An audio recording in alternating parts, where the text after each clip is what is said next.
You ever are skiing or you do some sport and you fall and it's seasonal.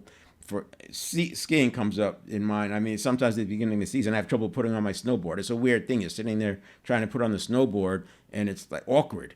It's awkward because there's no, and this is a layman's way of thinking about it. There's no synapses in between those neural pathways. Those neural pathways have been inactive. They're not firing, and so that awkwardness is exactly that. And then the next day, I can put my snowboard on fine. What happened? Well, the body understood what was going on. The central nervous system, the command center, understood what was going on. It starts sending some acetylcholine in there. It starts the synaptogenesis process. Second day, I can put my board on fine, and my moves are coming back. By the third day, I feel like, okay, this is where I should be. So you can see that apply in any kind of seasonal sport. It may be there for 30 and 40-year-olds, but I don't think it's as pronounced as it would be 50, 60, 70. And that proprioception, it even applies to getting up. If you don't get on the floor often enough, you're not going to experience getting up.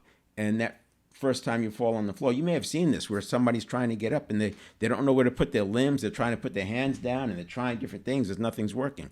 The neural pathways are just not firing. There's more to it than that. But I would say it looks like they're too weak, but I would argue if they just spent a little bit of time in its progression, I'll talk about that in a minute, but getting up, getting down on the floor and getting back up, they'll actually be able to get up more easily in the future. I'm not a doctor. I'm not a physical therapist. So anything I'm telling you, you have to go through your own filter of deciding, should you even try this? Maybe see a doctor if you haven't exercised. Don't take my word for it on that. I'm not here to tell you where the risks are. I'm just telling you how the system is set up. What has worked for me coming from ranger school, martial arts, motorcycle racing, different things, skiing, snowboarding, tennis, and seeing these patterns play out, training with Navy SEALs. You see patterns, and it's sort of like a filter that everything goes through to see, does this check? Does this pass that test? And what I'm telling you is this 100% aligned. I can vouch for that.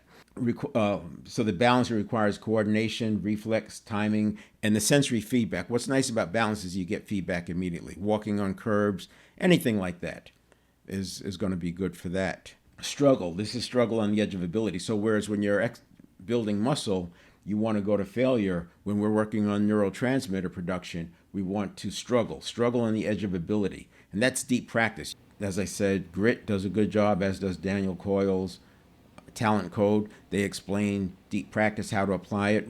But that drives the glutamate and the epinephrine. And that epinephrine, again, is helping the system function more effectively.